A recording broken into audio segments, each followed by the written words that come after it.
ضمیر خانه ډیر دی وجړولو پوه شوې ضمیر خانه داسې شاعري کړې ده کنه د مور باره کې مسافرو خصوصي تاسو باره کې شاعري کړې ده تاسو یې لږه واورئ کنه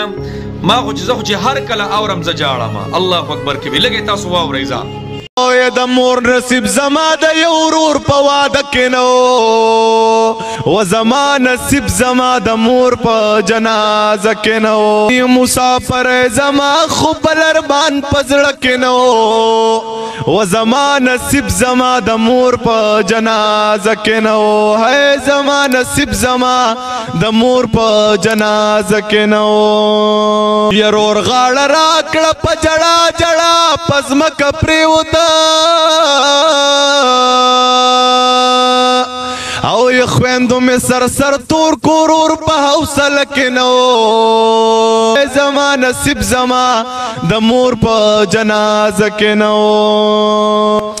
او یې مونږ دومره ډېر غریبانانو ته یقین وساته او یې د قبر ځای خو مې د مور په هدیره کې نو یا مسافر زما خو بل ارمان په زړه کې نو ہے مسافر زما خو بل ارمان په زړه کې نو او تا خو ویل بچی عقل به عمرې له درځما او تا خو ویل بچی عقل به عمرې له درځما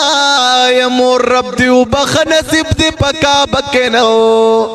او یا مسافر زما خو بل ارمان په زړه کې نو يرور غاړه راکړه په جړا جړا پزمک پریوته يرور غاړه راکړه په جړا جړا پزمک پریوته او یې خویندو مې سر سر تور کورور په حوصله کې نو یا مسافر زما خو بل ارمان په زړه کې نو یا د شپې په 2 بجې خبر شوم د مور د مرګه یا چغې مې وواللې زړه مې په سینه کې نو یا مسافر زما خو بل ارمان په زړه کې نو ہے مسافر زما خو بل ارمان په زړه کې نو یا د مرګ په 3 ورځې راغلم خو کور ټول کنډرو او یا غټ روشندان زمونږ د کور په دروازه کې نو او یا مسافر زما خو بل ارمان په زړه کې نو و زما نصیب زما د مور په جنازه کې نو او یا مسافر زما خو بل ارمان په زړه کې نو او یا ضمیره دومره بد قسمت یم دې ته ګوره او یا ضمیره دومره بد قسمت یم دې ته ګوره او یا د مور نصیب زما د یو ورور په واده کې نو او یا مسافر زما خو بل ارمان په زړه کې نو او یا زما مور زمکه پلار اسمان تشریح دومره ورکوم یا ما سره زینور د غزل په قافیه کې نو یا مسافر زما خو بل ارمان په زړه کې نو او زه چې خبر شوم ستا له مرګه زه ژوندی مړ یما او یا ژوند تېرولو ته مې خیال په حافظه کې نو یا زما نصیب زما د مور په جنازه کې نو چې خپلو جامو کې مې په خپله ګور ته وسپارله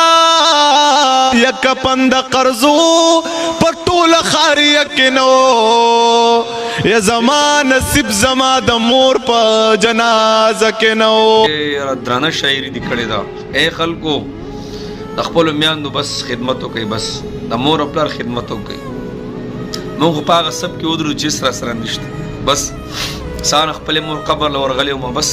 خاورو کې پرته ده کو څه خدمت هم کړی بس صحیح ده کولاړی لاره نه موقع واخیستله بس نو چاله چې دا موقع ورکړي که نه ضمیر خان چې کومې خبرې وکړې نو یقیني بس غټه سرمایه ده جي ځان دعا کې وساتئ بس ځان دعا کې پاتې کوي بچو چې هغه بچي دي چې هر ځای کې دي